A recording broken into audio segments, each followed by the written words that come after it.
কেউ যেন মনে কর তোমারটা লাস্টে রাখবো, তোমার বাসার সবচেয়ে শেষে তুমি তারিখ দাও আর নাম লেখো, কোন তারিখে কোন আমাকে জানাই দিও, করোনা গেলে এখন না করোনা যাক। অবশ্যই জি স্যার, ওকে স্যার। তারপর আবার কথা আছে, আমি যদি জীবিত থাকি বেঁচে থাকি, মরে গেলে তো শেষ। জি স্যার, ইনশাআল্লাহ সবকিছু ঠিকঠাক থাকবে। ঠিক আছে, তাহলে কারোর কোনো আক্ষেপ থাকবে না, তোমারটা যাব সবচেয়ে শেষে। Okay sir. ওকে ওকে স্যার। কার বাসা যাওয়ার সময় কি নিয়ে যাইতে হবে বলো আগে থেকে?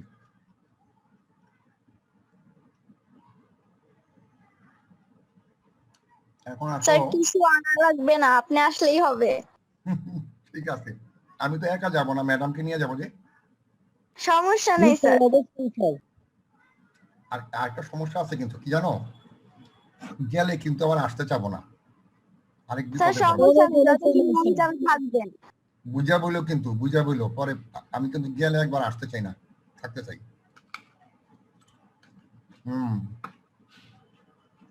মা আব্বা আমার সাথে আলাপ করে নিও, আর আসলে হয়তো 5-7 দিন থাকতে পারে। আরো বেশি থাকবেন, কোনো সমস্যা হবে না। ঠিক আছে, ইনশাআল্লাহ আমরা একদিন ক্লাস খুলে বসে একটা প্রোগ্রাম করব, কার বাসায় কোন দিন বেড়াবো। চিন্তা করে কোনো, ইনশাআল্লাহ। আচ্ছা, এখন কথা হলো 16 জন হয়ে গেছে, আমার মনে হয় আমরা ক্লাস শুরু করতে পারি। খালি একটা জিনিস দেখি,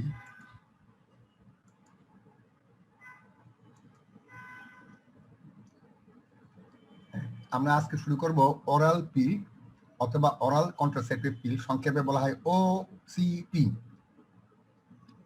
আমি পড়ি, তোমরা আগে শুনো, তারপর তোমাদেরকে পড়তে দিব, ঠিক আছে? ইন্ডিকেশন মানে কি, কখন কখন খাবার বড়ি, হ্যাঁ নির্দেশনা, কখন কখন খাবার বড়ি খাওয়া যাবে। আচ্ছা, আমাদের এই আহসান হাবিব কি জয়েন করছে? জি স্যার, করছে। আচ্ছা ঠিক আছে, ওকে, কি লাগবে? আচ্ছা বন্ধ রেডি। ওকে, তাহলে ওরাল কন্ট্রাসেপটিভ পিল বা খাবার বড়ি, যেটাকে আমরা বলি জন্ম নিয়ন্ত্রণ বড়ি, সরকারি ব্যবহার দেয় আর বাজারও দামি দামি অনেক বড়ি পাওয়া যায়, খুব একটা তফাৎ নাই, এটা সবাই সাধারণ লোক খায়, জিনিস একই। কখন কখন খাবে? খাবার বড়ি খাওয়ার প্রথম নির্দেশ হলো কন্ট্রাসেপশন, জন্ম নিয়ন্ত্রণের জন্য খাবে, অর্থাৎ সন্তান যেন না হয়, 1 নম্বর। 2 নম্বর ডিসমেনোরিয়া। ডিসমেনোরিয়া হলো ব্যথাযুক্ত স্রাব, মেয়েদের মাসিকের আগে পরে বা মাসিকের সময় প্রচন্ড তল পেটে ব্যথা হয়, ওইটার চিকিৎসা হিসাবে আমরা এই খাবার বড়ি খাইতে বলি। সবাই মনে করে খাবার বড়ি বুঝি জন্ম নিয়ন্ত্রণের জন্যই খাই, বাচ্চার জন্য, আসলে তা না, এটা 1 নম্বরে বলতে হবে কন্ট্রাসেপশন। আর বাকিগুলি ডিসমেনোরিয়া, ব্যথাযুক্ত মাসিক, অ্যাবনর্মাল ইউটেরাইন ব্লিডিং, জরায়ু থেকে যদি অনিয়মিত রক্তক্ষরণ, অস্বাভাবিক রক্তক্ষরণ হয়, অস্বাভাবিক, ডিসফাংশনাল ইউটেরাইন ব্লিডিং, জরায়ু থেকে যদি বিনা কারণে রক্তক্ষরণ হয়, ফাংশনাল ওভারিয়ান সিস্ট, ওভারিতে যদি সিস্ট হয়, সিস্ট মানে পানির থলির মতো ছোট ছোট, ওভারিয়ান সিস্ট। এই যে আহসান হাবিব এখন আসলো, সে এখন একটা ওয়েটিং রুমে গোতাগুতি করতেছে এতক্ষণ পরে। আচ্ছা, ডিসফাংশন, তাহলে ফাংশনাল ওভারিয়ান সিস্ট, যদি ওভারিতে সিস্ট হয়, বেনাইন ব্রেস্ট ডিজিজ, ব্রেস্টে যদি কোনো টিউমার হয় কিন্তু বেনাইন, খারাপ না, ভালো, ক্ষতিকর না, সোয়েলিং, এন্ডোমেট্রিওসিস, এন্ডোমেট্রিওসিস মানে জরায়ুর ভিতরে আবরণকে বলা হয় এন্ডোমেট্রিয়াম, জরায়ুর ভিতরের আবরণকে বলা হয় এন্ডোমেট্রিয়াম। যদি এন্ডোমেট্রিয়াম জরায়ুর ভিতরে ছাড়া অন্য কোথাও যায় তখন বলে এন্ডোমেট্রিওসিস। এই সকল সমস্যায় আমরা খাবার বড়ি খাইতে বলবো। ইন্ডিকেশন মানে নির্দেশনা, কখন খাবার বড়ি আমরা খাইতে বলবো। দেখি আরো আছে কিনা, তাহলে আমরা খাইতে বলবো 7টা নির্দেশনা। প্রথম বলতে হবে কন্ট্রাসেপশন, জন্ম নিয়ন্ত্রণের জন্য। 2 নম্বর ডিসমেনোরিয়া, ব্যথাযুক্ত স্রাব যখন হবে, মাসিকের আগে পরে যখন ব্যথা হয়, তবে এটা কোনো নিজেরা খাওয়া ঠিক না, ডাক্তারের পরামর্শ ক্রমে। অনেকে মনে করবে স্যার যখন বলছে তাহলে ব্যথা হচ্ছে খেয়ে ফেলি, না, তা খাওয়া যাবে না। অ্যাবনর্মাল ইউটেরাইন ব্লিডিং, যদি জরায়ু থেকে বিনা কারণে প্রসবের নিচে দিয়ে রক্ত যায়, ডিসফাংশনাল, বিনা কারণে রক্ত যায়। ফাংশনাল ওভারিয়ান সিস্ট, মেয়েদের ওভারিতে যদি সিস্ট হয়, সিস্ট হয় ছোট ছোট পানির থলির মতো।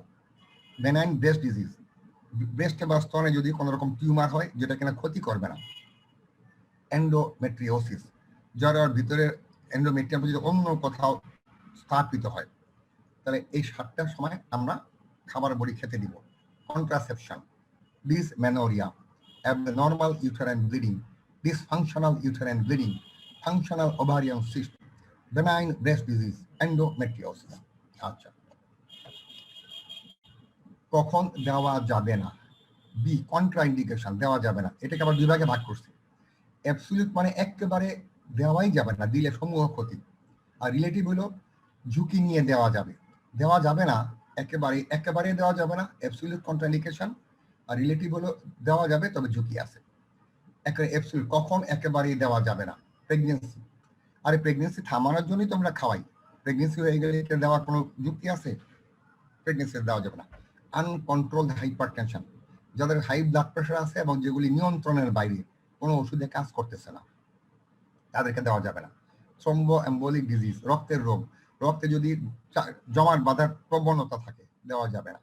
ইসকেমিক হার্ট ডিজিজ, হার্টের যদি ব্লাড সাপ্লাই কমে যায়, করোনারি আর্টারি যদি ব্লাড সাপ্লাই কমে যায়, দেওয়া যাবে না। সেরিব্রোভাস্কুলার অ্যাক্সিডেন্ট, ব্রেইনে যদি কোনো রকম দুর্ঘটনা ঘটে, ব্রেইনের ভিতরে হ্যামরেজ হতে পারে, ইসকেমিয়া হতে পারে। ব্রেস্ট ক্যান্সার, স্তনের ক্যান্সারে দেওয়া যাবে না। লিভার ডিজিজ, লিভারের রোগ যেমন সিরোসিস অফ লিভার, দেওয়া যাবে না। 8 number, less than 6 weeks postpartum breast feeding, একটা মা সন্তান প্রসব করছে, সন্তানকে বুকের দুধ খাওয়াচ্ছে, 6 সপ্তাহ এখনো হয় নাই, ওই মাকে দেওয়া যাবে না। ভালভুলার হার্ট ডিজিজ, হার্টের ভালভের রোগ থাকলে দেওয়া যাবে না। Diabetes mellitus with complication, diabetes mellitus আছে এবং সাথে অনেক জটিলতা আছে, দেওয়া যাবে না। এই 10টা কারণে আমাদের খাবার বড়ি দেওয়া যাবে না। কি কি? প্রেগনেন্ট, অ্যাবসলিউট একেবারে দেওয়া যাবে না, একেবারে absolute contraindication. Pregnancy, uncontrolled hypertension, thromboembolic disease, ischaemic heart disease, cerebrovascular accident, breast cancer, liver disease যেমন cirrhosis of liver, less than 6 weeks of postpartum breastfeeding, valvular heart disease এবং diabetes mellitus with complication. Relative contraindication, দেওয়া ঠিক না, দিলে ক্ষতি হবে। তারপর যদি অন্য কোনো উপায়ন্ত না থাকে দিতে হবে। কখন? স্যার এই যে 4 নাম্বারটা ইসকেমিক হার্ট ডিজিজ, এটাতে হার্টের কিরকম প্রবলেম হয়?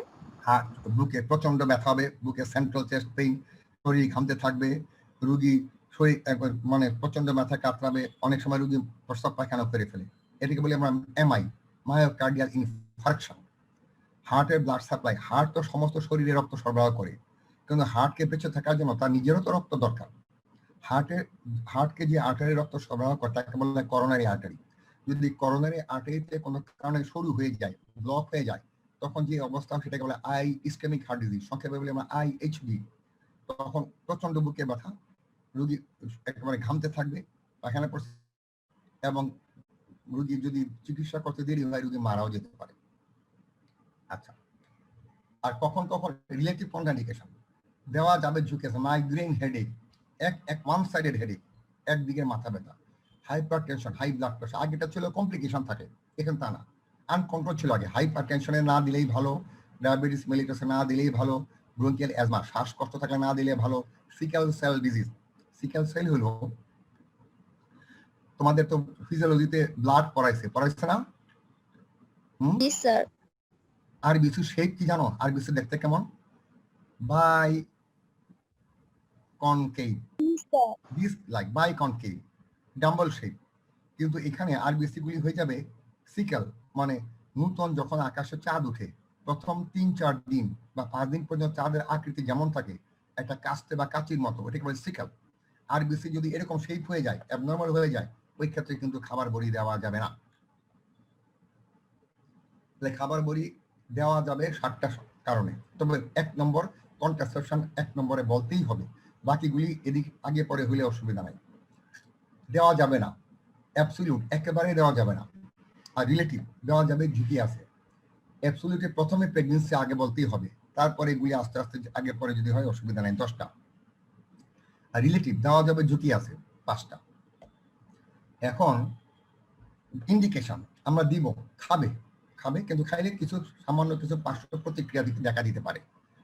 খাবে, খাইতে কোনো বাধা নেই, তবে পার্শ্ব প্রতিক্রিয়া দেখা দিতে পারে। এগুলি হয়তো সাময়িক, কিছুদিন খাওয়ার পর আস্তে আস্তে হয়তো এগুলি ঠিক হয়ে যাবে, দুই একটা হয়তো ঠিক নাও হতে পারে। যেমন অ্যাবনর্মাল মেনস্ট্রুয়াল ব্লিডিং, প্রথম দিকে একটু মাসিকের অনিয়ম হইতে পারে, নশিয়া, বমি বমি ভাব, ওয়েট গেইন, ওজন বেড়ে যাওয়া, শরীর ভারী হয়ে যাওয়া, একনি, একনি মানে ব্রন, পিম্পলস, এই যে মুখের গালে হয়, ব্রেস্ট টেন্ডারনেস, স্তনে একটু ভারবার ব্যথা ব্যথা লাগবে, ডিপ্রেশন, একটু মানসিক অবসাদ লাগতে পারে, মাইগ্রেন, এক সাইডের মাথা ব্যথা হইতে পারে, ভেজাইনাইটিস, ভেজাইনাতে প্রদাহ বা চুলকানি হইতে পারে, লিকুরিয়া, সাদা স্রাব, হোয়াইট ডিসচার্জ পারা ভেজাইনা, সাদা স্রাব হইতে পারে, লস অফ লিবিডো, দীর্ঘদিন খেলে পরে যৌন শক্তি হ্রাস পেতে পারে।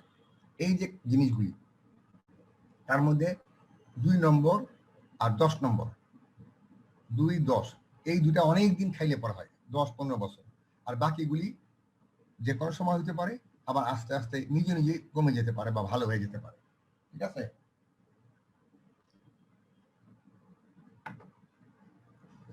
আমাদের আমরা যেটা পড়লাম, ওরাল কন্ট্রাসেপটিভ পিল, মুখে খাবার বড়ি, ইন্ডিকেশন মানে কখন খাওয়া যাবে, কন্ট্রাইন্ডিকেশন কখন খাওয়া যাবে না, এটাকে দুই ভাগে ভাগ করছি। অ্যাবসলিউট কন্ট্রাইন্ডিকেশন, একেবারেই খাওয়া নিষেধ। রিলেটিভ কন্ট্রাইন্ডিকেশন, খাইলে ঝুঁকি আছে, ঝুঁকি যেন যদি অন্য কোনো পদ্ধতি উপায় না থাকে তখন তাকে এটা ঝুঁকি নিয়ে খেতে হবে।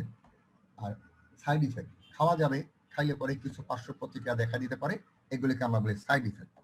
এখন এই 3টা স্লাইড তোমরা এখন নিজেরা পড়ো, 4টা স্লাইড পড়ো, পরে আমাকে জানাও কোনো অসুবিধা আছে কিনা। এই যে এখান থেকে শুরু করছি, পড়ো।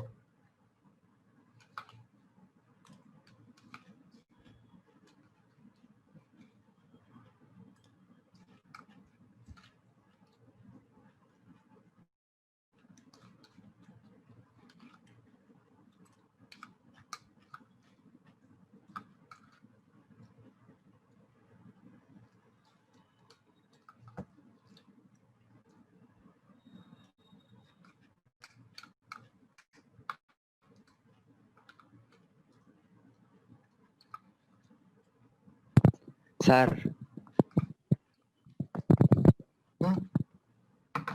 স্যার 7 নাম্বারটা আরেকবার একটু বুঝিয়ে দেন না। কয় নম্বরটা? স্যার 7 নাম্বার স্যার, 7 স্যার, বলো। 7 নাম্বার স্যার, এন্ডোমেট্রিওসিস। জি স্যার। রাইট। আচ্ছা, 7 নম্বরটা বলতেছি। আমার 7 নম্বর কি? উচ্চারণ হবে এন্ডোমেট্রিওসিস। বলো, এন্ডোমেট্রিওসিস। এন্ডোমেট্রিওসিস, এক্স্যাক্টলি, একেবারে এন্ডোমেট্রিওসিস। এটা হলো জরায়ুর ভিতরের যে আবরণ, এটাকে বলে এন্ডোমেট্রিয়াম। মাসিকের সময় এখান থেকে রক্তক্ষরণ হয়। মাসিকের সময় অনেক সময় এই টিস্যুটা, এন্ডোমেট্রিয়াল টিস্যু, ওদের ওভারিতে হয়ে যেতে পারে, শরীরে অন্য জায়গায় হইতে পারে। এটা অ্যাবনর্মাল হওয়ার কথা না, জরায়ুতে তো থাকবেই। এবং যখন মাসিক শুরু হবে, জরায়ুর রক্তক্ষরণ তো বাইরে চলে আসবে। এই টিস্যুটা যেখানে যেখানে অস্বাভাবিক অবস্থান আছে ওইখানে রক্তক্ষরণ হবে, পেটের ভিতরে ব্যথা হবে। এটা যদি আমরা ধরতে পারি, এটাকে বন্ধ রাখার জন্য আমরা খাবার বড়ি দিই, তখন খাবার বড়ি খাওয়ানো যাবে, অরাল পিল। আচ্ছা, নেক্সট স্লাইড, কন্ট্রাইন্ডিকেশন দেখো, করো।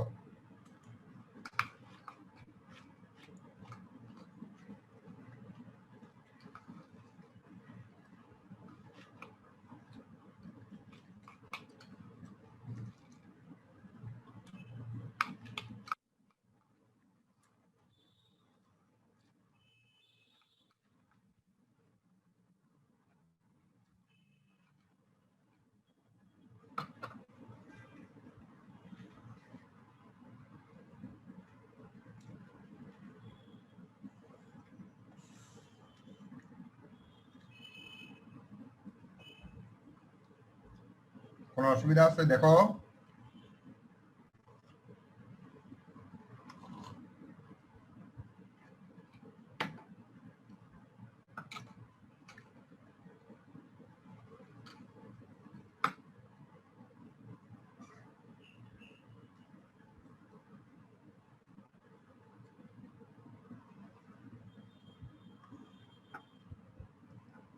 অ্যাবসলিউট একেবারে খাবার বড়ি দেওয়া সম্পূর্ণ নিষিদ্ধ।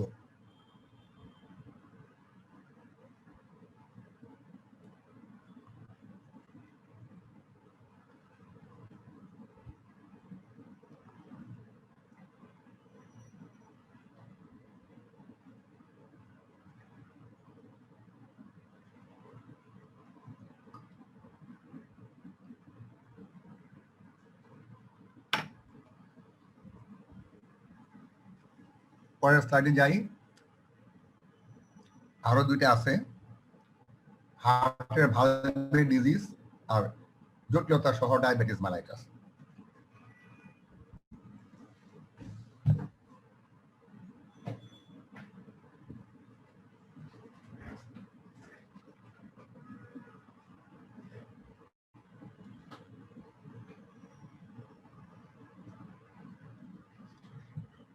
আহসান হাবিব, আহসান হাবিব, আহসান হাবিব কিন্তু নাই।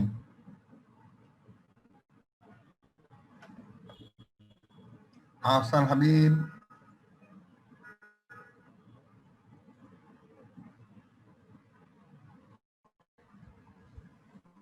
স্যার স্যার ওর মেবি মাইকের সমস্যা, ও মেসেজ দিছে যে ও আছেন।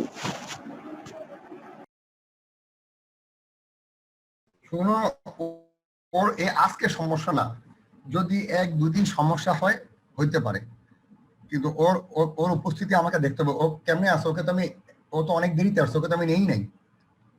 ওকে ও অনেকবার চেষ্টা করছে ঢুকতে, ওকে তো আমি নেই নাই। আমাদের ক্লাস শুরু হওয়ার 15 মিনিট পরে সে আসছে। এরকম অনিয়ম ইরেগুলার স্টুডেন্ট আমি রাখবো না তোমার ব্যাচে, বলে দিলাম। ও শুধু আজকে না, কারোর অসুবিধা হয় না, ওরই মাইকে অসুবিধা, ওরই নেট থাকে না, ওরই আসতে দেরি হয়। এটা মানে কি, সে আমাদেরকে অনার করতেছে, আমাদের কথা মানতেছে না, আমাদের প্রতি তার শ্রদ্ধা বোধ নাই। সো আমি ওর মাইকে অসুবিধা না, অনেকবার ঢোকার চেষ্টা করছে, আমি নেই 15 মিনিট হয়ে স্যার ও গেছে। পিসি দিয়ে জয়েন করছে, কি দিয়ে জয়েন করছে? পিসি দিয়ে। কখন জয়েন করছে জানো? আমি দেখছি তো, এখানে বারবার সে জয়েন করার চেষ্টা করছে, আমি রিজেক্ট করে দিয়েছি 15 মিনিট পরে। এই জন্য ওকে আমি অ্যাবসেন্ট করে দিয়েছি। ক্লাসে আসতে হলে ক্লাস শুরু হওয়ার 15 মিনিট আগে থেকে রেডি হয়ে বসে থাকতে হবে, সবকিছু রেডি করতে হবে। ও ক্লাস শুরু হওয়ার 15 মিনিট পরে আমার ক্লাসে ঢোকার চেষ্টা করে। ওকে তো আমার ক্লাসে দরকার নাই, এরকম অনিয়মিত ইরেগুলার ছাত্র। ওই যে চেষ্টা করতেছে, Ahsan Habib enter the waiting room, হবে না।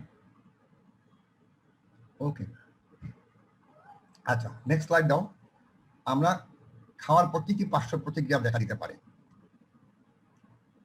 কি কি পার্শ্ব প্রতিক্রিয়া পড়ো। আমরা কিন্তু এখন এই নতুন স্লাইডে যাব। স্যার 9 নাম্বারটা আরেকবার বললে একটু ভালো হতো। 9 নাম্বার? জি স্যার। ও আচ্ছা, কোনো অসুবিধা নেই, যেটা না বুঝবা উইদাউট এনি হেজিটেশন জিজ্ঞেস করে ফেলবা। 9 নাম্বার হলো, অনেক মহিলারা এসে বলে সাদা স্রাব হয়, হোয়াইট ডিসচার্জ পার ভেজাইনা। এটা হলো 9 নাম্বার। মানে হয়েছে কি, মাসিকের সময় তো মাসিক হয়, এছাড়া অন্যান্য সময় সাদা স্রাব হয়, কাপড় টাপড় সাদা দাগ লেগে যায়, নষ্ট হয়, একটু গন্ধ হয়, এটাকে বলে লিকোরিয়া, বাংলায় বলা হয় সাদা স্রাব। সাদা স্রাব এটা যদি থাকে, আমরা খাবার বড়ি না, খাবার বড়ি খেলে এরকম হইতে পারে, তবে এটা সাময়িক। খাবার বড়ি কিছুদিন খাওয়ার পর দেখা যাবে এটা আবার ঠিক হয়ে গেছে। আহসান আহমেদ কিন্তু মোটেও জয়েন করে নাই, তুমি যে কে বলছো জয়েন করছে, সে এখনো বসে আছে ওয়েটিং রুমে। স্যার ও পিসি দিয়ে জয়েন করছে, ও বলতেছে যে ও ফোন দিয়ে জয়েন করলে আপনার সাথে কথা বলতে পারবে, একটু ফোনে। স্যার অ্যাকসেপ্ট করতে বলতেছে আপনাকে। না আমরা তো নিব না, দেরিতে কেন আসে সে?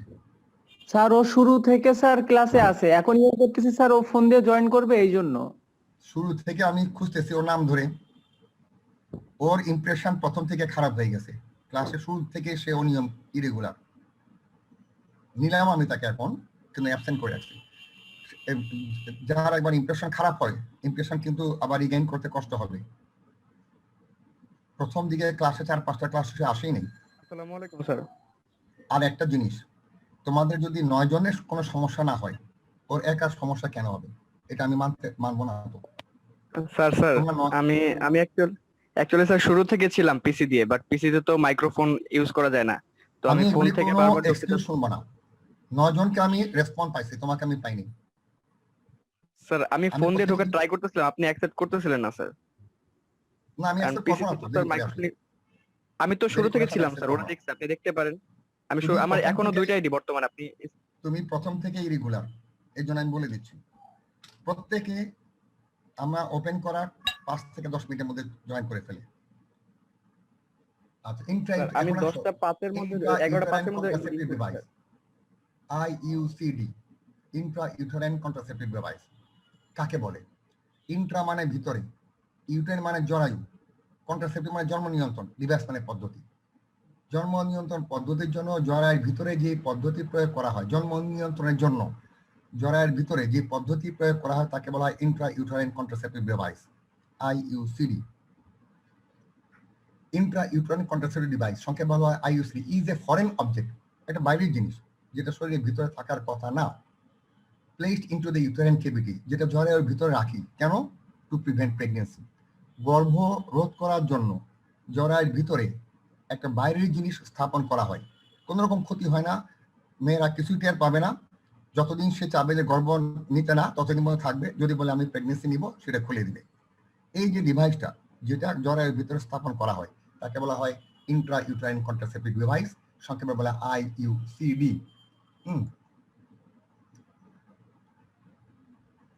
স্যার এটার কোনো সাইড ইফেক্ট পড়ে না? খুব কম, খুবই কম। তবে যারা বেশি সেন্সিটিভ, অনেকে আছে খুব সেন্সিটিভ, কিছু টের পাবে না কিন্তু বলবে না আমার ভিতরে কি একটা আছে, আমার কেমন লাগছে, তাদের একটু সমস্যা হয়। যারা সেন্সিটিভ, অত্যন্ত স্পর্শকাতর, সন্দেহপ্রবণ, তাদের একটু সমস্যা হয়। আদারওয়াইজ এটার কোনো রকম পার্শ্ব প্রতিক্রিয়া বা কিছু নাই। এটা আবার 3 রকম। ইনার্ট IUCD, এটা হলো লিপিস লুপ নামে পাওয়া যায়। কপার IUCD, এটা কপারের তৈরি, যেটাকে বলে কপার টি। আর হলো হরমোন রিলিজিং IUCD, প্রচেষ্টাচার, এটার মধ্যে হরমোনের প্রলেপ দেওয়া থাকে, যতদিন এটা জরায়ুর ভিতরে থাকবে ততদিন হরমোন ছাড়বে, হরমোন ছাড়লে প্রেগন্যান্সি হবে না। তাহলে এটা হলো Intra uterine contraceptive device. Intra মানে ভিতরে, ইউটেরাইন মানে জরায়ু, কন্ট্রাসেপটিভ মানে জন্ম নিয়ন্ত্রণ, ডিভাইস মানে পদ্ধতি। জরায়ুর ভিতরে যে পদ্ধতিটা স্থাপন করা হয় এটা বাইরের জিনিস, ফরেন অবজেক্ট, জরায়ুর ভিতরে স্থাপন করা হবে, যতদিন জরায়ুর ভিতরে থাকবে ততদিন প্রেগন্যান্সি হবে না, যদি প্রেগন্যান্সি চায় খুলে দিলে প্রেগন্যান্সি হবে। এটা 3 ধরনের। ইনার্ট IUCD যেমন Lippes loop, copper IUCD, copper T, hormone releasing IUCD, progesterone. কিভাবে কাজ করে? Mechanism of action: migration of WBC into the uterine cavity resulting in a phagocytosis of spermatozoa. Phagocytosis কি তোমরা জানো? Phagocytosis কি? স্যার এটা জি না, শ্বেত স্যার। রক্তকণিকার জীবাণু নষ্ট করার যে প্রক্রিয়া, ফ্যাগোসাইটোসিস। হ্যাঁ, অর্থাৎ খেয়ে ফেলে, জীবাণুগুলিকে গিলে ফেলে। এই যে WBC তো আমাদের ডিফেন্স, আমাদের দেহের প্রতিরোধ হলো WBC প্রথম। এবং এটা যখন স্থাপন করা হয় জরায়ুতে, যখন স্পারমাটোজোয়া জরায়ুতে ঢুকে তখন সে করে কি WBC কে টেনে নিয়ে আসে জরায়ুর ভিতরে, WBC গুলি এসে স্পারমাটোজোয়াগুলিকে খেয়ে ফেলে, ফ্যাগোসাইটোসিস করে, যার ফলে প্রেগন্যান্সি হবে না। এটা একটা প্রক্রিয়া। আর একটা প্রক্রিয়া হলো কপার টি যদি দেয়, copper ion seems to have direct toxic effect on spermatozoa. যখন স্পার্মগুলি জরায়ুর ভিতরে যায়, যখনই এটা সংস্পর্শে আসে মারা যায়। এই দুইভাবে এটা কাজ করে, কিন্তু শারীরিকভাবে কোনো রকম ক্ষতি করার সুযোগ নাই। মানসিকভাবে যারা এটা সন্দেহপ্রবণ বা স্পর্শকাতর তাদেরই এটা সমস্যা হয়, আদারওয়াইজ হয় না। সুতরাং যারা স্পর্শকাতর তাদের এই পদ্ধতি না নিলেই হয়। এই পদ্ধতিটা অনেক সুবিধা আছে, দীর্ঘস্থায়ী, একবার দিলে হয়তো 6 মাস 1 বছর পর খুললে হবে। তাহলে intra uterine contraceptive device, it is a foreign object placed into the uterine cavity to prevent pregnancy. এটা 3 ধরনের: inert IUCD, Lippes loop, copper IUCD, copper T, hormone releasing IUCD, progesterone. এটা দুইভাবে কাজ করে। একটা হলো কি, এটা যখন স্পারমাটোজোয়া ভিতরে ঢুকে WBC গুলিকে নিয়ে আসে টেনে, WBC গুলি আসে স্পারমাটোজোয়াকে খেয়ে ফেলে, এটাকে বলে গিলে ফেলে, ওই প্রক্রিয়াটাকে বলে ফ্যাগোসাইটোসিস। অথবা যখন স্পারমাটোজোয়া জরায়ুর ভিতরে যায়, এই কপারের সংস্পর্শে আসে, তখন তারা মারা যায়। তাই স্লাইড দুটো তোমরা পড়ো, আমরা পরে পরের স্লাইডে যাব। দ্রুত পড়ে দেখো কোনো বুঝতে অসুবিধা আছে কিনা।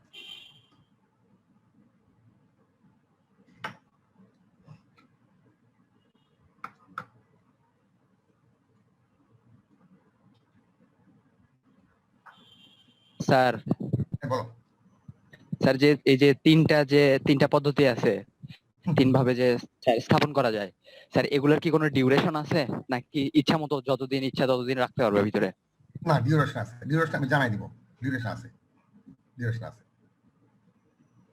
ডিউরেশন আছে। আমি ডিউরেশন তোমাদেরকে নেক্সট ক্লাসে জানাই দেব। আইইউসিডি ডিউরেশন, তারপরে এই যে প্রজেস্টার সর্টের ডিউরেশন সবগুলো জানাই দেব। ডিউরেশন আছে। পরের স্লাইড। Okay sir. হ্যাঁ, পরের স্লাইড মনে করো, পরের ক্লাস আমাকে মনে করো, আমি রেডি করে রাখবো। কিভাবে কাজ করে, ওই দুইভাবে কাজ করে। ডাব্লিউসিপি কে টেনে নিয়ে আসে, ওগুলি করে কি স্পার্মকে খেয়ে ফেলে, প্রেগন্যান্সি হবে। স্পার্ম না গেলে তো প্রেগন্যান্সি হবেই না।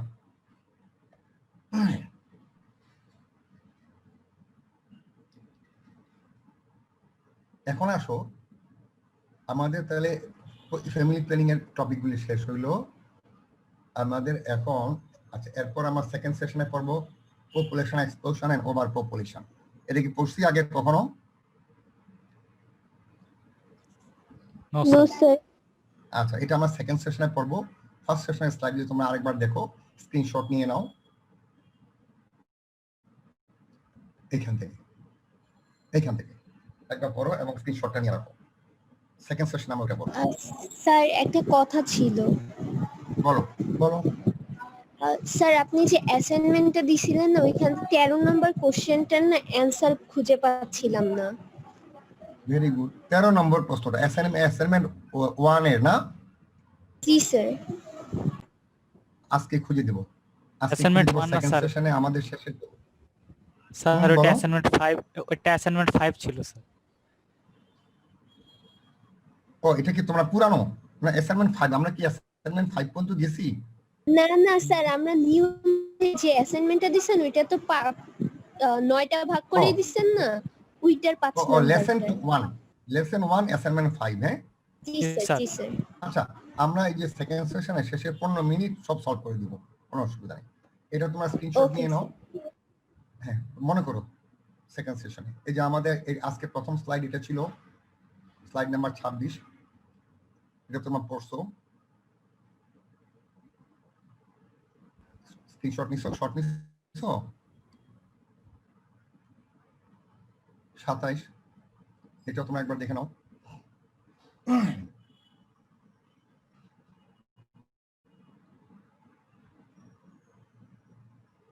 আঠাশ কন্ট্রাইন্ডিকেশন চলছে ওরাল পিলের।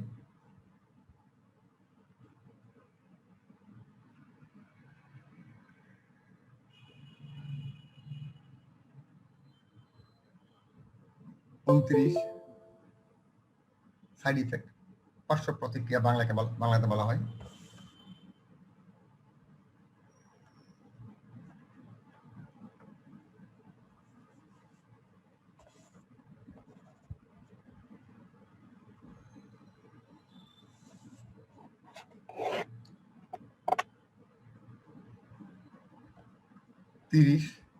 আইইউসিডি,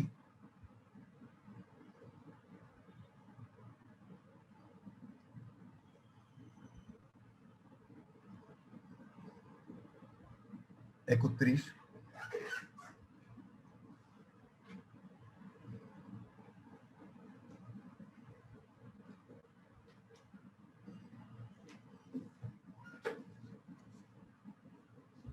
এরপর আমরা হয়ে গেল। এখন আমরা সেকেন্ড সেশন যেটা পড়বো এটা শুরু করি, তারপরে সেশন শুরু করি। এখন আমরা পড়বো, এখানে একটু স্লাইডটা বদলাই দেই। ওভার পপুলেশনটা আগে আসবে। আগে জনসংখ্যা বৃদ্ধি হবে, তারপর বিস্ফোরণ হবে। Overpopulation and population explosion.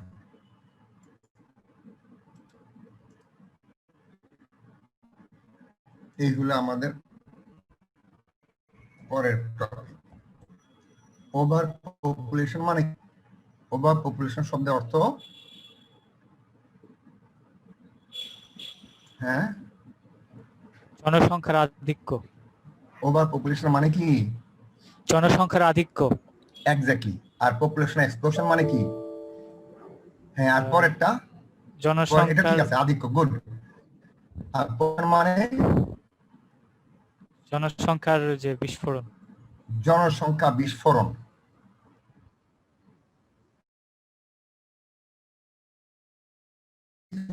বিস্ফোরণ প্রথম হলো জনসংখ্যা বাড়বে, বাড়তে বাড়তে বাড়তে বাড়তে আমাদের যে ভূখণ্ডে আর জায়গা হবে না, এই পর্যায়কে বলা জনসংখ্যা বিস্ফোরণ। যখন কোনো একটা দেশের জনসংখ্যা এমন পর্যায়ে যায় যে ভূখণ্ডে তার জায়গা হচ্ছে না, তখন এটাকে বলা হয় ওভার পপুলেশন। এবং এই বৃদ্ধির হার যদি শতকরা 2% অধিক হয় তখন বলি বিস্ফোরণ। আমরা এখনই প্রথম সেশন শেষ হবে, সেকেন্ড সেশন আমরা বলবো। আচ্ছা ঠিক আছে, আমরা সেকেন্ড সেশনে যাব। তোমরা আসো 10 জন, আমি 11, আর পুরানো আছে 4 জন, মাহমুদা আছে বোধহয় পুরানো।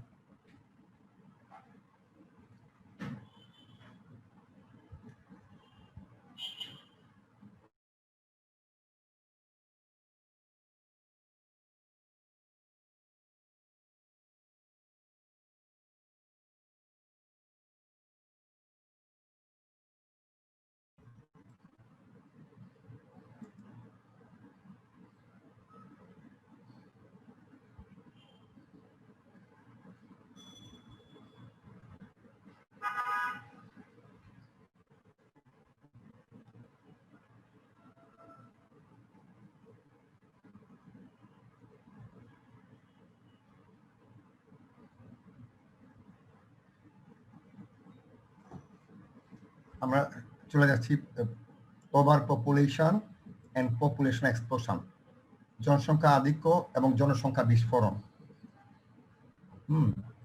যাচ্ছি আমরা। এই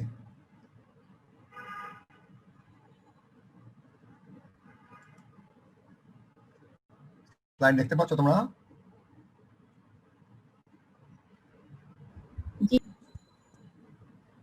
স্লাইড দেখা যাচ্ছে? জি স্যার। আচ্ছা, এখন ওভার পপুলেশন কাকে বলে দেখো। It is a condition when the geographical capacity of a country falls short of the total population living in the country. একটা দেশের জনসংখ্যার তুলনায় ভূখণ্ডটা যদি ছোট মনে হয়, অর্থাৎ ভূখণ্ডটা বাড়ানো যাবে না, ভৌগোলিক সীমানা তো বাড়ানোর উপায় নাই, কিন্তু জনসংখ্যা বাড়তেই আছে, সুতরাং ভৌগোলিক সীমানার তুলনায় যদি জনসংখ্যা বেশি হয়ে যায় তখন তাকে বলা হয় over population. It is a condition when the geographical capacity of a country falls short of the total population living in the country. কোন একটা দেশের ভৌগোলিক সীমারেখার তুলনায় বা ভৌগোলিক আয়তনের তুলনায় যদি জনসংখ্যা বেশি হয়ে যায় তাকে বলা হয় ওভার পপুলেশন বা জনসংখ্যা আধিক্য। It is usually followed by population explosion. যদি পপুলেশন আধিক্য হতে থাকে, পরবর্তী যে ঘটনা ঘটে তাকে বলা হয় জনসংখ্যা বিস্ফোরণ বা পপুলেশন explosion. Population explosion কাকে বলে? When population growth rate exceeds 2%. যখন জনসংখ্যা বৃদ্ধির হার 2% এর অধিক হয় তখন বলা হয় পপুলেশন এক্সপ্লোশন বা জনসংখ্যা বিস্ফোরণ। কি কি কারণে জনসংখ্যা বৃদ্ধি পায়? আর্লি ম্যারেজ, অল্প বয়সে বিয়ে; মাল্টিপল ম্যারেজ, বহু বিবাহ; রিপিটেড প্রেগনেন্সি, ঘন ঘন সন্তান জন্মদান করা; পভার্টি, দারিদ্রতা; লো ইকোনমিক কন্ডিশন, আর্থসামাজিক যদি আর্থিক অবস্থা খুব খারাপ থাকে; ইলিটারেসি, অশিক্ষিত; ইগনোরেন্স, অজ্ঞতা; সুপারস্টিশন, কুসংস্কার; আনএমপ্লয়মেন্ট, বেকারত্ব; ল্যাক অফ রিক্রিয়েশন ফ্যাসিলিটি, আমোদ প্রমোদের অভাব; ল্যাক অফ মোটিভেশন, উদ্বুদ্ধ কর্মের অভাব; নন availability of the appropriate contraceptive measure, জন্ম নির্ধারণ পদ্ধতি সহজলভ্য নয়, পাওয়া যায় না, জনগণ পদ্ধতি গ্রহণ করতে ইচ্ছুক কিন্তু পাওয়া যাচ্ছে না। তাহলে আমাদের জনসংখ্যা কেন বাড়ে, জনসংখ্যা বৃদ্ধির কারণ তোমরা এগুলি পড়ছো, রচনা পড়ছো আগে এসএসসি এইচএসসি তে। আর্লি ম্যারেজ, অল্প বয়সে বিয়ে; মাল্টিপল ম্যারেজ, বহু বিবাহ; রিপিটেড প্রেগনেন্সি, ঘন ঘন সন্তান নেওয়া; পভার্টি, দারিদ্রতা; লো ইকোনমিক কন্ডিশন, দুর্বল অর্থনৈতিক অবস্থা; ইলিটারেসি, অজ্ঞতা, অশিক্ষা; ইগনোরেন্স, অজ্ঞতা; সুপারস্টিশন, কুসংস্কার; আনএমপ্লয়মেন্ট, বেকারত্ব; ল্যাক অফ রিক্রিয়েশন ফ্যাসিলিটি, আমোদ প্রমোদের অভাব; ল্যাক অফ মোটিভেশন, উদ্বুদ্ধকরণের অভাব; নন availability of the appropriate contraceptive measure. আরো একটা আছে যেটা দেওয়া হয় নাই, সেটা আমরা দিয়ে দিচ্ছি, এটা এখানে দিই।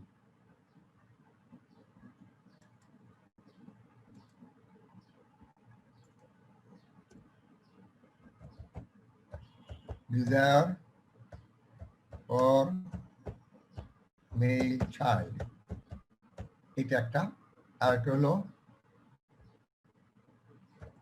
হাই ইনফ্যান্ট মর্টালিটি রেট, এই দুটা পয়েন্ট আমরা অ্যাড করলাম।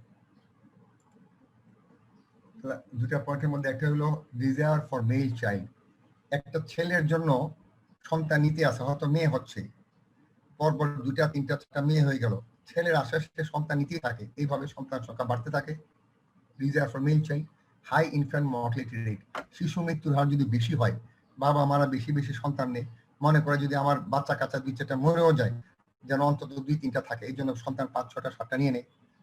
এইগুলো আমাদের জনসংখ্যা বৃদ্ধির কতগুলি কারণ। এটা ওই পুরান যারা আছো, আচ্ছা সবই তো এখন নতুন। আচ্ছা একটা জিনিস আমাকে দেখতে হবে, পুরান যারা আছো, পুরানদের বোধহয় এই দুটা পয়েন্ট মিস করছিলাম আমি। পুরান কে আছো এখানে? মাহমুদ আছো পুরানো? জি স্যার, এটা আমাদের দেয়া হয় নাই। এই দুটা পয়েন্ট আমার পরে মনে হয়েছে, এই জন্য এই দুটা ইম্পর্টেন্ট পয়েন্ট তোমার চিন্তা করতে। ডিজায়ার ফর মেল চাইল্ড, একটা ছেলের জন্য বাবা মা বাচ্চা নিতে থাকে, হয়তো 2-3টা মেয়ে হয়েছে, এতগুলি সন্তান হয়তো সে নিত না। সে হয়তো ছেলে থাকলে একটা ছেলে একটা মেয়ে বা 2টা ছেলে হলে সে সন্তান নিত না, কিন্তু যখন ছেলে হচ্ছে না, 1-2-3টা মেয়ে হয়ে গেছে, সে মনে করবে যে পরবর্তীটা হয়তো ছেলে হবে, হয়তো আবার মেয়ে হলো, এইভাবে সন্তান সংখ্যা বাড়তে থাকে, জনসংখ্যা বাড়ে। হাই ইনফ্যান্ট মর্টালিটি রেট, শিশু মৃত্যুর হার যদি বেশি হয়, বাবা মা মনে করে আমার যদি 2টা বাচ্চা হয়, যদি এর মধ্যে 2-1টা মরে যায় তাহলে তো আর থাকবে না, এই জন্য তারা 3-4-5-6টা বাচ্চা নিয়ে নেয়, যে ঠিক আছে আল্লাহ যদি 2-3টা নিয়েও যায় তবু যেন আমার 2-3টা থাকে। এই দুটো ইম্পর্টেন্ট, তোমাদের পুরান যারা তারা এই দুটা দেই নেই মনে হয়, ঠিক আছে তুমি জানাই দিও ওদেরকে। হ্যাঁ মাহমুদা আসো না? পুরান কে আসো? পুরানো আসো কে? স্যার আছি। আচ্ছা তুমি তোমার গ্রুপে জানাই দিও যে আমরা এই দুটো অ্যাড করছি, ইম্পর্টেন্ট পয়েন্ট, পরে আমি এই দুটো খুঁজে বার করছি। আচ্ছা তাহলে আমাদের জি স্যার। জনসংখ্যা বৃদ্ধির কেন জনসংখ্যা বাড়ে আমরা দেখি। আর্লি ম্যারেজ, অল্প বয়সে বিয়ে বা বাল্য বিবাহ, মাল্টিপল ম্যারেজ, বহু বিবাহ, রিপিটেড প্রেগনেন্সি, ঘন ঘন সন্তান নেওয়া, পভার্টি, দারিদ্রতা, লো ইকোনমিক কন্ডিশন, আর্থিক অবস্থা যদি খারাপ থাকে, ইলিটারেসি, অশিক্ষিত, ইগনোরেন্স, অজ্ঞতা, সুপারস্টিশন, কুসংস্কার, আনএমপ্লয়মেন্ট, বেকারত্ব, ল্যাক অফ রিক্রিয়েশন ফ্যাসিলিটি, আমোদ প্রমোদের অভাব, ল্যাক অফ মোটিভেশন, উদ্বুদ্ধকরণের অভাব, ডিজায়ার ফর মেল চাইল্ড, ছেলের সন্তানের জন্য, হাই ইনফ্যান্ট মর্টালিটি, শিশুর মৃত্যু হয় যদি বেশি থাকে, নন availability of the appropriate contraceptive measure. এখন জনসংখ্যার বৃদ্ধির কুফল প্রভাবটা কি? জনসংখ্যা বেশি হলে কি অসুবিধা হয়? অন নেশন, জাতির কি অসুবিধা? অন ফ্যামিলি, পরিবারের কি অসুবিধা? দেখো জাতির কি অসুবিধা, ফুড শর্টেজ, জনসংখ্যা বৃদ্ধি হলে এত লোককে খাওয়ানো সম্ভব না সরকারের। হাউজিং প্রবলেম, বাসস্থান সমস্যা দেখা দেয়। এডুকেশন প্রবলেম, শিক্ষিতের শিক্ষার সমস্যা দেখা দেয়। ইকোনমিক ক্রাইসিস, অর্থনৈতিক সমস্যা দেখা দেয়। পুয়ার সোশিও ইকোনমিক কন্ডিশন, আর্থসামাজিক অবস্থা খুব দুর্বল হয়ে যায়। Lack of adequate health care facility, এত বড় জনগোষ্ঠীকে স্বাস্থ্য সেবা দিতে পারে না। এমপ্লয়মেন্ট প্রবলেম, বেকারত্ব বেড়ে যায়। ল্যাক অফ প্রপার স্যানিটেশন, পয় নিষ্কাশনের উপর চাপ পড়লে এটা নষ্ট হয়ে যায়। Increase incidence of anti social activity, increase incidence of anti social, সমাজে জনসংখ্যা বেশি হয়ে গেলে অসামাজিক কার্যকলাপ বাড়ে, অসামাজিক কার্যকলাপ বাড়ে। ল্যাক অফ সোশ্যাল সিকিউরিটি, সামাজিক নিরাপত্তার অভাব দেখা দেয়, কারণ চুরি ডাকাতি বেড়ে যায়, ছিনতাই। পলিটিক্যাল ইনস্টেবিলিটি, সর্বোপরি দেশে রাজনৈতিক একটা বিরাট অস্থিরতা দেখা দেয়। আবার দেখো অধিক জনসংখ্যার প্রভাব কি জাতির উপর? Food shortage, housing problem, education problem, economic crisis, poor socio economic condition, lack of adequate health care facility, employment problem, lack of proper sanitation, increased incidence of anti-social activity, lack of social security, political instability. পরিবারের কি হয়? একই অবস্থা, poverty, দারিদ্রতা বাড়ে, এত পোলাপান মানুষ করতে গেলে হিমশিম খেয়েছে বাবা মা। হাউজিং প্রবলেম, থাকার সমস্যা দেখা দেয়। এডুকেশন প্রবলেম, এতগুলি বাচ্চা কাচ্চাকে লেখাপড়া শিখাতে সমস্যা হয়, হেলথ প্রবলেম, এদের চিকিৎসা সেবা বিঘ্নিত হয়, ফ্যামিলি ইনস্টেবিলিটি, পরিবারে অস্থিরতা দেখা দেয় 7-8-9টা যদি বাচ্চা কাচ্চা থাকে, ইনক্রিজ নাম্বার অফ ডেলিকুয়েন্ট চাইল্ড, ডেলিকুয়েন্ট মানে বিপদগামী, 5-7টা থাকলে 2-3টা বিপদগামী হয়ে যায়, ইল ইফেক্ট অন প্যারেন্টাল হেলথ, বাবা মা এই এতগুলি পোলাপান পালতে গিয়ে নিজেদের স্বাস্থ্য নষ্ট হয়ে যায়, নিজেরা না খেয়ে তাদেরকে খাওয়ায়, তাদের স্বাস্থ্য নষ্ট হয়ে যায়। আমরা অধিক জনসংখ্যা কিভাবে নিয়ন্ত্রণ করতে পারবো? সমাধান অ্যাডপ্টিং কন্ট্রাসেপটিভ মেজার, জনগোষ্ঠীকে উদ্বুদ্ধ করবো যেন যারা পরিবার পরিকল্পনা পদ্ধতি গ্রহণ করে, ইনক্রিজিং লিটারেসি রেট, শিক্ষিতর হার বাড়াবো, তারা সচেতন হবে, বলা লাগবে না, নিজেরাই বুঝবে। Rising the age of marriage, বিবাহের বয়স বাড়াই দিতে হবে, আর্লি ম্যারেজ না করে বিবাহের বয়সটা বাড়াই দিতে হবে ছেলে মেয়ের। কন্ট্রোলিং মাল্টিপল ম্যারেজ, বহু বিবাহ নিয়ন্ত্রণ করতে হবে। ইমপ্রুভিং ইকোনমিক কন্ডিশন, দেহের অর্থনৈতিক উন্নয়ন হইলেই জনসংখ্যা কমে যাবে। ক্রিয়েটিং এমপ্লয়মেন্ট অপরচুনিটি, কাজের সুযোগ সৃষ্টি করতে হবে বেকারত্ব কমানোর জন্য। এলিমিনেটিং পভার্টি, দারিদ্রতা দূর করতে হবে, তাহলে আমাদের জনসংখ্যা নিয়ন্ত্রণ সম্ভব। এখন তোমরা এই স্লাইডগুলো একবার নিজেরা পড়ে আমাকে জানাও কোনো অসুবিধা আছে কিনা। এইখান থেকে শুরু, এই আস্তে আস্তে পড়ো, মনোযোগ দিয়ে পড়ে দেখো কোনো অসুবিধা আছে কিনা।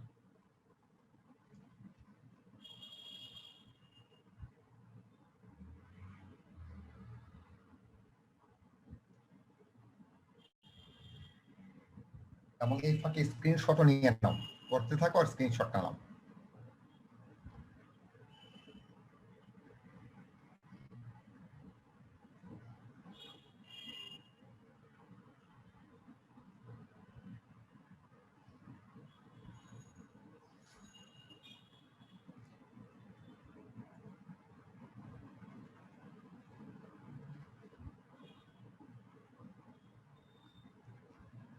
পরের স্লাইডে যাই। 33 গেল, 34 পড়ো। জনসংখ্যা বৃদ্ধির কারণ। তোমার কি পড়তে পারতেছো? জান্নাতুল? জি স্যার। আচ্ছা ঠিক আছে, পড়ো। কোনো অসুবিধা, যে কোনো সমস্যা পড়তে আমাকে জানাবা।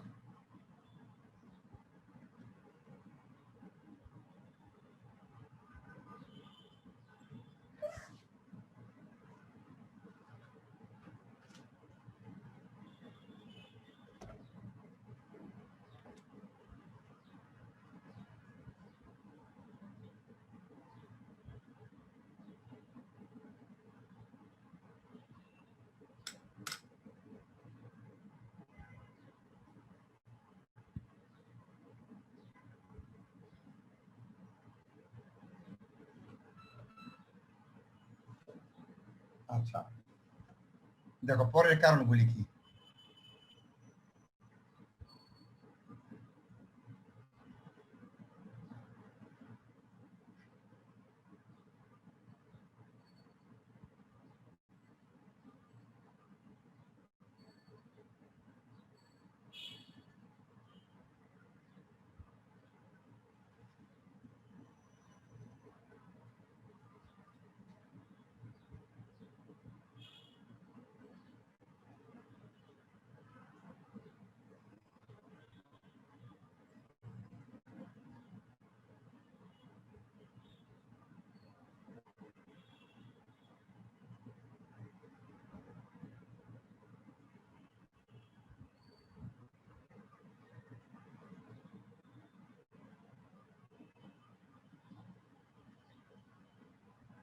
এগুলি হলো জনসংখ্যা বৃদ্ধির কারণ।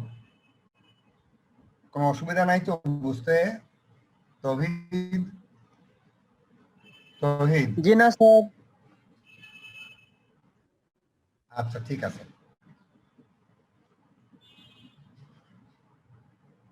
এখন দেখো জনসংখ্যা বাড়লে সমস্যাটা কি হয়, জাতির উপর কি সমস্যা এবং পরিবারের উপর কি সমস্যা।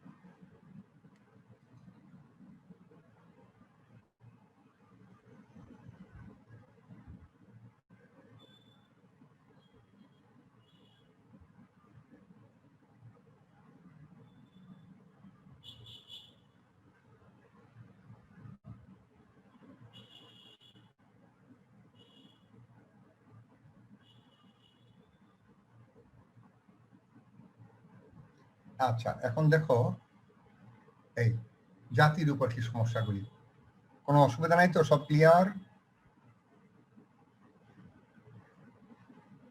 দেখো আমরা কিন্তু পরীক্ষা নিব পরে, সিলেবাস শেষ হয়ে গেলে পরীক্ষা শুরু করব।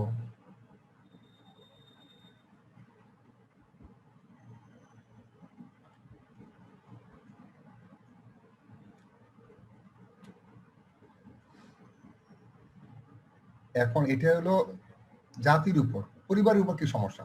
পারিবারিক সমস্যা কি? পরিবারে যদি সন্তান বেশি হয়,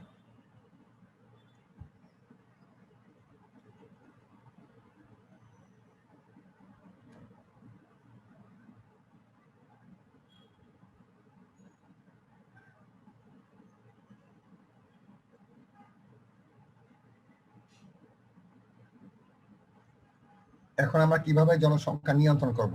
যে হারে জনসংখ্যা বাড়তেছে এভাবে তো বাড়তে দেওয়া যাবে না।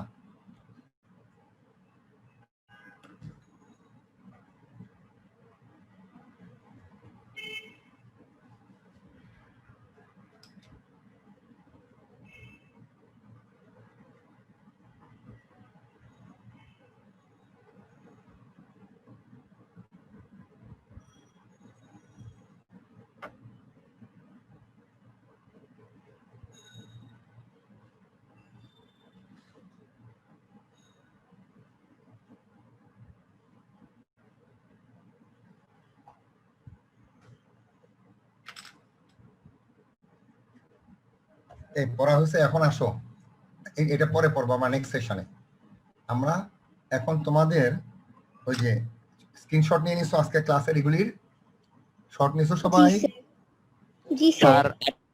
স্যার একবার করলে না হয় স্যার, আর একবার করে প্রিভিউ করেন, আমরা যেগুলো যে কিছু স্যার স্লাইড মিস আছে এটা কি আজকের থেকে না প্রথম থেকে? আজকেরটা? জি স্যার, আজকে দ্বিতীয় সেশনের যে স্লাইডগুলো।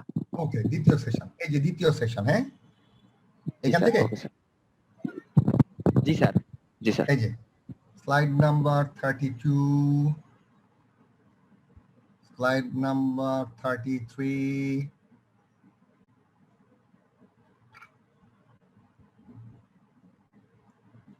slide number 34, 34,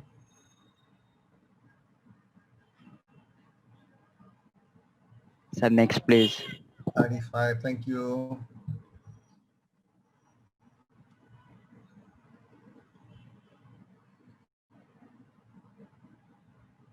আমি এখানে বুলেট দিছি, তোমরা 1 2 3 4 যেভাবে দাও নাম্বারিং করে দিতে পারো, কোনো অসুবিধা নেই। Slide number 36,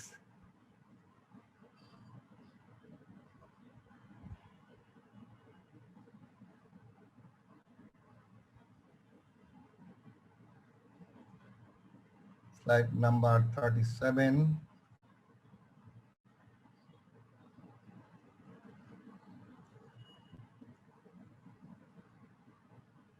Next please, sir. 38, thank you. 38,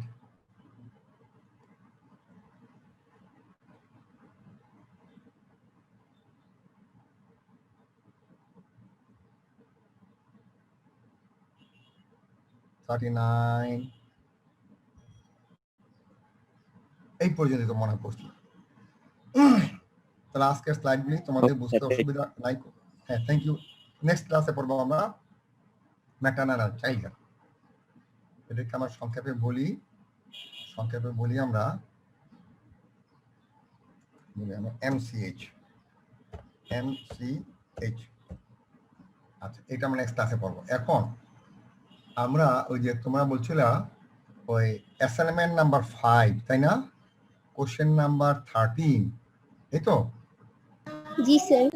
G sir. যাচ্ছি এখনই। অ্যাসাইনমেন্ট নাম্বার 5, কোশ্চেন নাম্বার 13,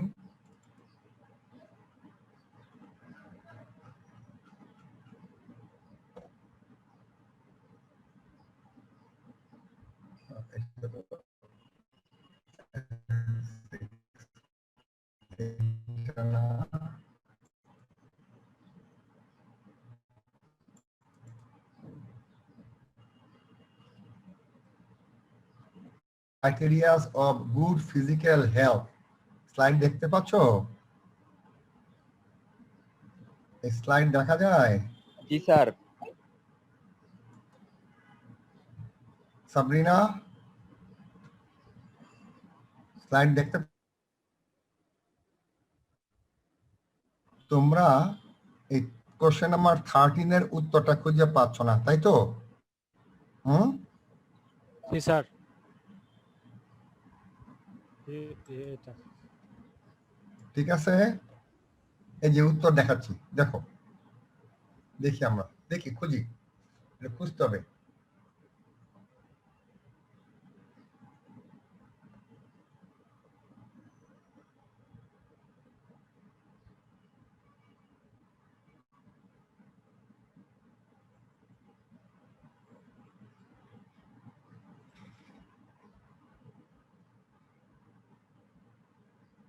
না, আমিও পাচ্ছি না, দেখি আবার।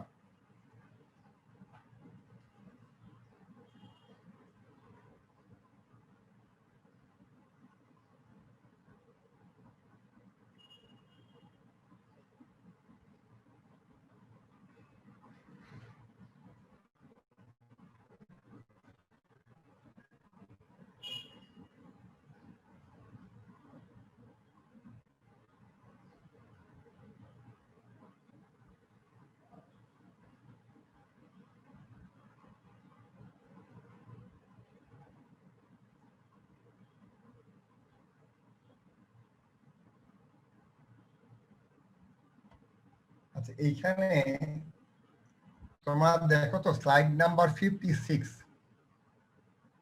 দেখতে পাচ্ছো? জি জি স্যার। স্যার।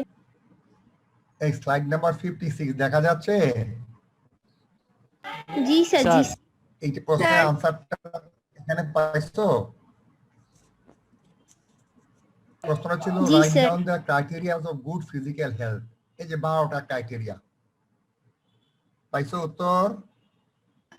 স্যার আমরা মেবি এই বলো। পেজটা স্কিপ করে গেছিলাম, এই কারণে খুঁজে তোমার পাইতেছিলাম না। এই তোমার কথা যে বুঝতে পারতেছি না, শুধু আপনি বলো, কাঁপতেছে কথা। আচ্ছা, তাহলে এটার উত্তর হয়ে গেল criteria of good physical health. আচ্ছা, আর কোনো সমস্যা?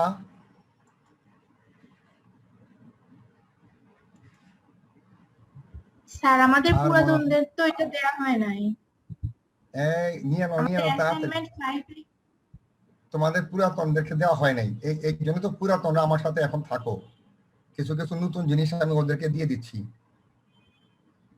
স্যার এটা কে আমাদের কার সাথে এখানে কথা বললাম? অ্যাসাইনমেন্ট মাহমুদ? 5 স্যার আমি নির্জনা। এই প্রশ্নটা দেই নেই। হ্যাঁ স্যার আমাদের অ্যাসাইনমেন্ট 5 এ শুধুমাত্র একটা কোশ্চেন ছিল। ও বাবা, এদের কয়টা কোশ্চেন? স্যার এদের দেখলাম 3টা মেবি। এদের মধ্যে কিছু আমি মডিফাই করছি। তোমার তোমার কি অ্যাসাইনমেন্ট যেগুলি করছো বাকিগুলি এগুলি প্রশ্নগুলি নিয়ে রাখো। এই জন্য নিয়ে রাখো, আমি আবার করছি কি, গত কয়েক বছর ইউনিভার্সিটি প্রশ্নগুলি খোঁজাখুঁজি করছি, খুঁজে দেখছি এই প্রশ্নটা আসছে, এই জন্য এগুলি ঢুকাইছি আর কি, বুঝছো না?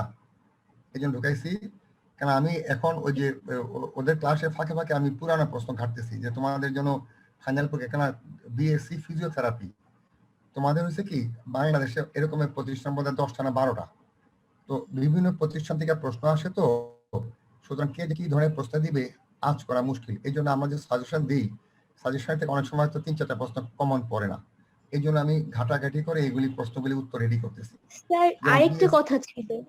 বলো। স্যার আপনার 12 নম্বর কোশ্চেনটার মধ্যে ছিল মোরালিটি আর মরবিডিটির এক্সাম্পল সহ, বাট আমাদের এসএস এর মধ্যে ছিল যে ইম্পর্টেন্ট দেওয়া ছিল, এক্সাম্পল তো ছিল না। এখন এক্সাম্পলটা কোথা থেকে? Write down the important mortality and morbidity ratio, এটা ছিল না? জি স্যার, কিন্তু আমাদের কাছে আছে ইম্পর্টেন্সটা, importance of morality and morbidity. Mortality and morbidity importance না? জি স্যার। আচ্ছা ঠিক আছে, তোমরা যা লেখছো তোমাদের সাথে তো আমি প্রায় শেষ করে ফেলছিলাম, তাই না? জি স্যার। হ্যাঁ স্যার, তোমাদের- আপনি তো হচ্ছে আমাদের হচ্ছে পুরানোদের হচ্ছে যে নতুন নতুন টপিকস গুলো বিগত বছর আসছিল সেগুলো তো হচ্ছে আপনার লেসন 6 এ বলছিলেন যে অ্যাড করে করে হচ্ছে দিবেন, ওইটা আমাদেরকে পড়াচ্ছিলেন, কিন্তু ওদের স্লাইড গুলোতে স্যার যদি আপনি নিউ জিনিস অ্যাড করেন তাহলে তো আমাদের জন্য প্রবলেম হয়ে যায়, কারণ আমরা তো অনেকেই হচ্ছে ক্লাস Exact- করে না, কারণ হচ্ছে এগুলো আমাদের পড়া হয়ে গেছে তাই স্যার। আচ্ছা ঠিক আছে, এই প্রশ্নটা আমি আবার তোমাদেরকে ওইটাতে যেই প্রশ্নগুলি তোমাদের এখানে পড়ানো হয় নাই তোমরা একটু নোট করে রাখো। আমি কার সাথে কথা বলতেছি বলো তো? স্যার আমি মাহমুদা। এই কার সাথে? হ্যাঁ মাহমুদা। মাহমুদাকে স্যার আমি আমি প্রতিটা মাহমুদা। ক্লাসে পাচ্ছি এখানে, ওদের সাথে তুমি মাহমুদা না? জি স্যার। হ্যাঁ তোমাকে আমি নতুন ব্যাচের সাথে প্রতিদিনই পাই, থ্যাংক ইউ। তুমি প্রতিটা ক্লাস অ্যাটেন্ড করতেছো আমি দেখতেছি। তুমি করবা কি, এখান থেকে যে প্রশ্নগুলি তোমাদেরকে দিই নাই বা পড়াই নেই এগুলো টুকে রাখো, একটা একটা কাগজে টুকে রাখো, ঠিক আছে? যখন জি আমরা স্যার। শেষের দিকে যাব, যেগুলি তোমাদের শেষ পড়ানো শুরু করেছিলাম ওইখানে আমি এগুলো ঢুকাই দিব তোমাদের জন্য, ঠিক আছে? জি মাহমুদা, স্যার। হ্যাঁ মাহমুদা তুমি, আমি জানি, থ্যাংক ইউ ভেরি মাচ যে তুমি প্রতিটা ক্লাসে নতুনদের সাথে থাকতেছো, প্রতিটা ক্লাসে আমি দেখতেছি। সুতরাং কোনো অসুবিধা নেই, তোমাকে একটু দায়িত্ব দিলাম, একটু কষ্ট করে যেগুলি তোমাদেরকে পড়ানো হয় না কিন্তু ওদেরকে পড়াচ্ছি এগুলো টুকে ফেলো।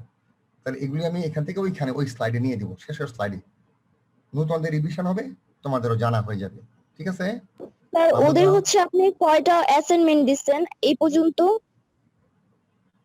এই পর্যন্ত এই পর্যন্ত এই যে ওদের মাত্র শুরু করেছে, ওদের কিন্তু সব দেই নাই। এই যে এদের এই যে লেসন 2 চলছে, লেসন 2 এর এখন অ্যাসাইনমেন্ট দেয়নি, ওদের এই পর্যন্ত দিছে। কয়টা আমি বলি, 1 মিনিট একটু দাঁড়াও, 1 মিনিট, সরি একটু বসো। আপনি অ্যাসাইনমেন্টের কোশ্চেন গুলো দিলে আমি হচ্ছে অ্যাসেস নিয়ে রাখলে আমাদের সাথে মিলিয়ে পরে আমি নোট করে ফেলতে পারতাম যে কোনগুলো আমাদের হচ্ছে অ্যাড করা হয়নি। আচ্ছা ওদের তুমি তাহলে একটা কাজ করো, তুমি ওদের এই পর্যন্ত যা পড়াইছে অ্যাসাইনমেন্টে গুলি নিয়ে নাও। হ্যাঁ ওদের জি প্রথম স্যার। ছিল এইটা, নাও প্রথম থেকে নাও। এই ওদের গুলি যখন ওদের পড়ানোর আগে আমি এটা নিজে পড়ছি তো স্লাইড গুলি দেখি যে কিছু জিনিস অ্যাড করলাম, এই যে এখান থেকে নাও। জি স্যার। তুমি প্রথম এই পরেরটা দেই, হ্যাঁ স্যার পরেরটা দেন। অ্যাসাইনমেন্ট 2, স্যার এরপর। Assignment 3, sir next. 4, sir next. 5, sir next. আচ্ছা নেক্সট দেখছি 5 এর পর অ্যাসাইনমেন্ট 6 আসো, 1 মিনিট, 6 এ আসতেছি আমি। অ্যাসাইনমেন্ট 6 হলো এই যে অ্যাসাইনমেন্ট 6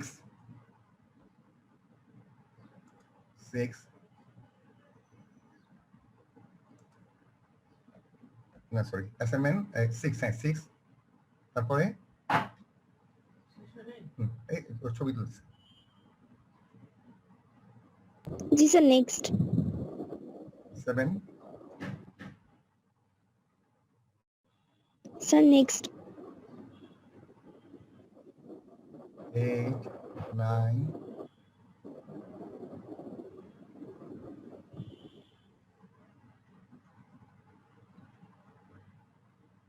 হ্যাঁ স্যার নাও শেষ। 9 হয়ে গেছে না? আচ্ছা তারপরে জি স্যার। আর এখন যেটা পড়তেছি এটা তোমাকে দিয়ে দিই, এখন যেটা পড়তেছি এই পর্যন্ত নিয়ে রাখো। এই যে 10,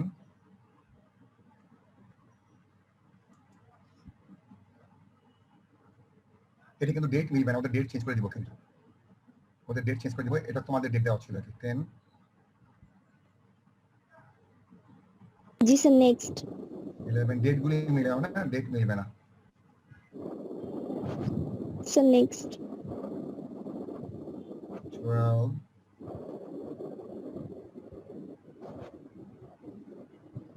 স্যার নেক্সট। 13,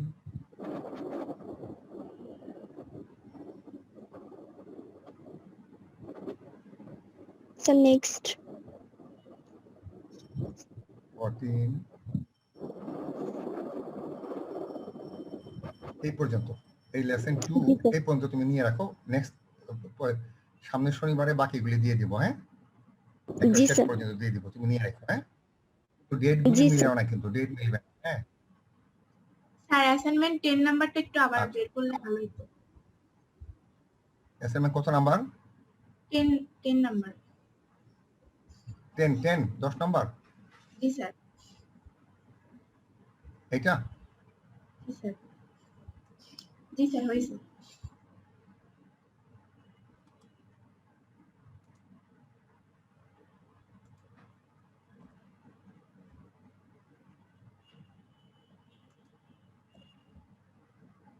ঠিক আছে।